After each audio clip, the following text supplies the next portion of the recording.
नमस्कार, मैं भास्कर तिवारी। आप देख रहे हैं UPNewsClick.com। आज हम पहुंचे हैं अम्बेडकर नगर के कटहरी ब्लॉक की ग्राम सभा करमपुर में। हमारे साथ मौजूद हैं यहाँ के ग्राम प्रधान जी। सारी जानकारी इन्हीं से लेंगे। लॉकडाउन की शुरुआत हुई, रोज़गार की समस्या पैदा हुई, जो प्रवासी मजदूर आए उनको रोज़गार किस तरीके से उपलब्ध कराया गया, और जब उपलब्ध कराया गया तो फिर से पलायन क्यों कर गए, गाँव को सेंट्रलाइज कितनी बार कराया गया, क्या गांव में जो भी गंदगी होती है सफाई कर्मी आते हैं या नहीं आते नालियाँ साफ करने। हर गांव में पानी निकासी की समस्या सबसे विकट होती है, और रास्ते को लेके जो समस्या होती है, फिलहाल इस गांव में जब हम घुसे तो रास्ते का कोई समस्या हमें दिखी नहीं, पानी की समस्या भी नहीं दिखी है। लेकिन हम प्रधान जी से जानकारी पूरी लेंगे। प्रधान जी, आपका बहुत बहुत स्वागत है। अपना नाम बताइए हमें पहले। हरिबख्श सिंह। प्रधान जी, लॉकडाउन की शुरुआत हुई, रोज़गार का समस्या पैदा हुई, प्रवासी मजदूर आए, उनको रोज़गार किस तरीके से उपलब्ध कराया गया था सरकार के नियमानुसार, और आप? सरकार के सहयोग से जितने बाहरी प्रदेश से आए उनको तुरंत 14 दिन का क्या कहते हैं क्वारंटाइन करने के बाद हमने कहा कि जिनको जिनको काम करना हो मनरेगा के तहत वो कल से लग जाए। मनरेगा विभाग के सहयोग से हमारे यहाँ कोई भी मजदूर न गांव का न बाहर का ऐसा नहीं रहा जिसको रोजगार मुहैया न कराया गया हो। आज तक अभी तक मनरेगा के तहत मजदूरों को रोजगार दिया जा रहा है। आप अभी बता रहे थे, कैमरा ऑन नहीं हुआ था, कि 100 दिन का हमारे यहाँ रोजगार जो मिलता था, गारंटी होती थी, वो पूरा हो चुका है लगभग कल ब्लॉक में मुझे बताया गया कि 15-20 आदमी ऐसे हैं जिनका नाम मैं दे रहा हूं, उनको भी 100 दिन का रोजगार पूरा करा दिया जाए। मैंने लिस्ट लिया, तत्काल जो कार्य हो रहा है। बाकी दिनों में आप क्या करेंगे जब 100 दिन का पूरा हो गया तो? अब बाकी दिनों में क्या करेंगे, जैसे कॉलोनी आई है, कुछ मजदूर उसमें लग जाएंगे, शौचालय बन रहा है उसमें लग जाएंगे। अगर सरकार हम लोग 15वां वित्त दे रही, कुछ कार्य उसमें करेंगे, उसमें लग जाएंगे। बाकी खेती बाड़ी का भी उनको जरूरत है, खेतीहर है इस समय, तो खेती में ही मस्त है थोड़ा बहुत। तो मिला जुला करके संतोषजनक व्यवस्था हमारे ग्राम पंचायत में है और लोग संतुष्ट हैं। आते जाते रहते, प्रधान हूँ, मिलता रहता हूँ, मैं भी घूमता रहता हूँ। हमको ऐसा लगा कि मेरे गांव के सभी मजदूर वर्ग संतुष्ट है और सरकार के मंशा के अनुरूप मैंने भर प्रयत्न पूरे सहयोग के साथ मैंने कार्य किया है। चलिए प्रधान जी, ये तो हुई आपकी मनरेगा शायद जो प्रवासी मजदूर आए, इनको इतना काम वाम देने के बाद सरकार ने इतना काम दिया, आपने इतनी व्यवस्था की, 100 दिन का काम, फिर से ये पलायन क्यों कर गए? हमारे यहाँ पलायन नहीं किया, जो डेली मजदूर वाले थे वो नहीं पलायन किया। जैसे जो ज्यादा कारीगर नुमा है, जो शहर में ज्यादा पाते हैं, अपने परिवार को 1000-2000 ज्यादा कमा कर दे सकते हैं, वही लोग गए हैं। बाकी आज भी जिसके अंदर कोई स्किल है, हाँ, जो कारीगर हैं, कोई जानकार हैं अच्छे कामों के, कारपेंटर हो गए, हाँ, बस वही गिने चुने लोग गए। बाकी अभी सबके सब मौजूद हैं। अच्छा, दूसरा ये है कि राशन कार्ड को लेके बहुत समस्याएं पैदा हुई। राशन कार्ड नहीं मिल होने के बावजूद राशन नहीं मिल पाता था। ये तो जब मैंने क्वारंटाइन किया था उसी टाइम ने बता दिया कि जिन मजदूरों के पास राशन कार्ड न हो वो तत्काल मुझे सूचित करें और बनवा लेना, और उसकी प्रक्रिया जारी करती हूँ, मैं बनवा दूंगा। लगभग मेरे यहाँ जितना होना चाहिए प्रतिशत में वो पूरा लिहाजा 100% पूरा है। गांव को सेंट्रलाइज कितनी बार कराया गया? अभी यही बिहार का चुनाव जब शुरू हुआ तब हमने गांव के सेंट्रलाइज को बंद किया, नहीं तो हफ्ते में मेरे 2 सफाई कर्मी, मैंने मशीन खरीदा है। ठीक है, ब्लीचिंग पाउडर का इस्तेमाल करते थे उसमें ब्लीचिंग पाउडर के इस्तेमाल नहीं बल्कि फिनाइल, जो मच्छर लगते हैं एंटी लावा, हाँ, अब उतने देखिए साहब, अंग्रेजी नहीं हमको आती, जो मैं किया हूँ बता रहा हूँ। हैं? मार्केट से, अंग्रेजी तो हमें भी नहीं आती है, लेकिन मार्केट से लाए जिनको भैया छिड़कने के लिए कहा गया, बताया गया मेरा सेक्रेटरी। हम बहरहाल हमारा गांव इससे भी संतुष्ट है, किसी प्रकार की कोई शिकवा शिकायत नहीं है। आप कहीं भी किसी से भी आप पूछ सकते हमने पता किया, कहीं शिकायत तो नहीं मिली है। लेकिन आप ये बता रहे थे शिक्षा विभाग को लेके बड़ा शिक्षा विभाग से मैं असहमत बेहद है दुखी हूँ। क्या रीजन है कि रीजन ये है कि शिक्षा विभाग ABS वगैरह आपकी नहीं सुनता है? नहीं सुनते। जब इनको जरूरत होती किसी, जो ये नहीं कर सकते, उसके लिए केवल प्रधान को तलाश करते हैं। तब खोजते हैं प्रधान जी कहाँ गए, तब प्रधान जी हो जाते हैं। इनके मास्टर टाइम से नहीं आते।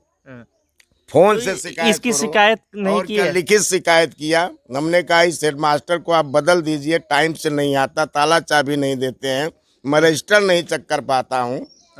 लिहाजा मैं शिक्षा विभाग की नीतियों से प्राइमरी विद्यालय के खुश जो नहीं बेसिक शिक्षा जी इससे सहमत नहीं है, जो इनकी नीतियां और इनके नीतियों से, इनके कारगुजारी में पूर्ण रूप से असहमत हूँ।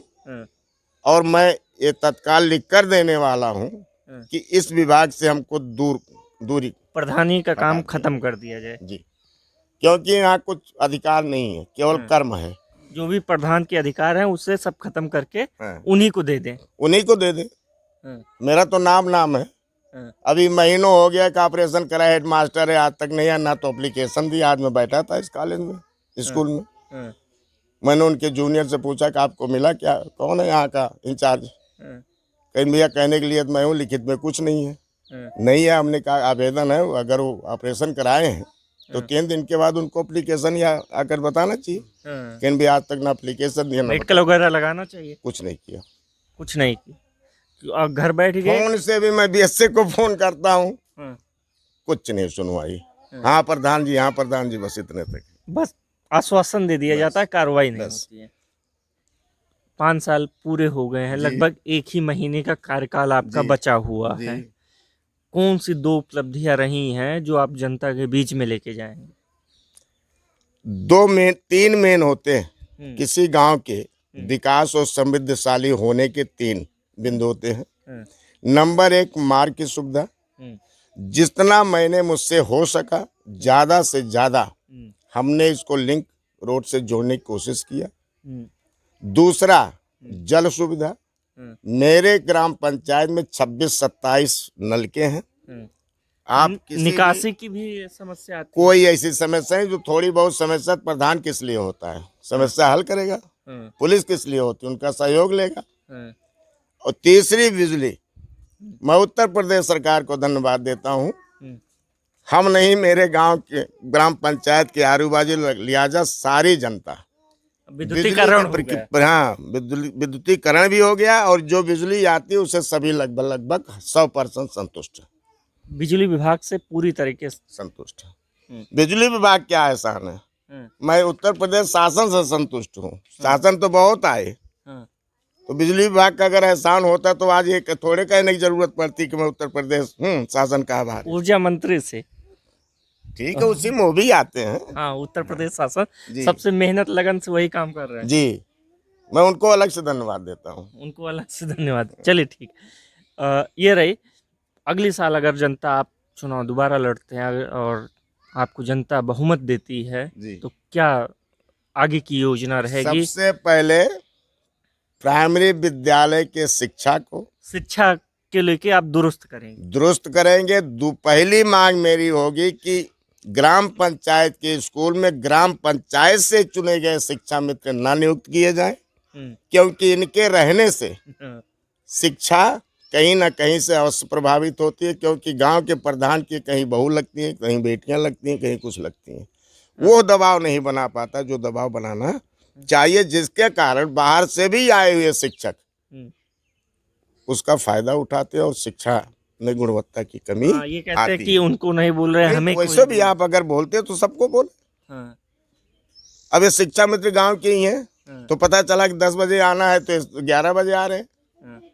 घर का ही। मैं सरकार से इसके लिए दरख्वास्त भी करता हूँ, जीत कर आऊंगा तो एप्लीकेशन भी दूंगा कि शिक्षा मित्रों को ब्लॉक स्तर पर एक दूसरे गांव में ट्रांसफर करने की सुविधा दी जाए, उसको लागू किया जाए।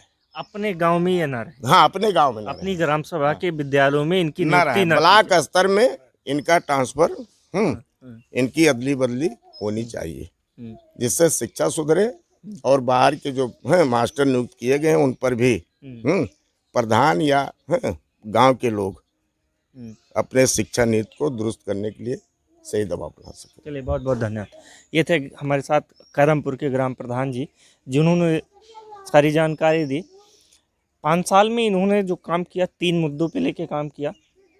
जल की व्यवस्था, पानी की व्यवस्था, जो समस्या होती है उसे दूर किए। जो गांव के मार्ग हैं उन्हें मुख्य मार्गों से जोड़ने का काम किया है। पूर्व हमने गांव में देखा है कि सारे गांव के जो रास्ते हैं उन्हें आरसीसी कर दिया गया है प्रधान जी के द्वारा। ये बहुत कम ही ग्राम सभा में देखने को मिलता है जहां की सारी रोडें आरसीसी होती हैं। प्रधान जी ने, अगर जनता दोबारा इनको चुनती है तो शिक्षा को लेके बड़ा कदम उठाएंगे। क्योंकि प्रधान जी का कहना है कि शिक्षा मित्र गांव का होने की वजह से हम लोग उस पर कोई दबाव या कार्रवाई नहीं कर पाते, क्योंकि वो या तो बहू लगती है, बेटी लगती है या बेटा लगता है। फ़ायदा उठाते हैं अन्य सहायक अध्यापक और प्रधानाध्यापक।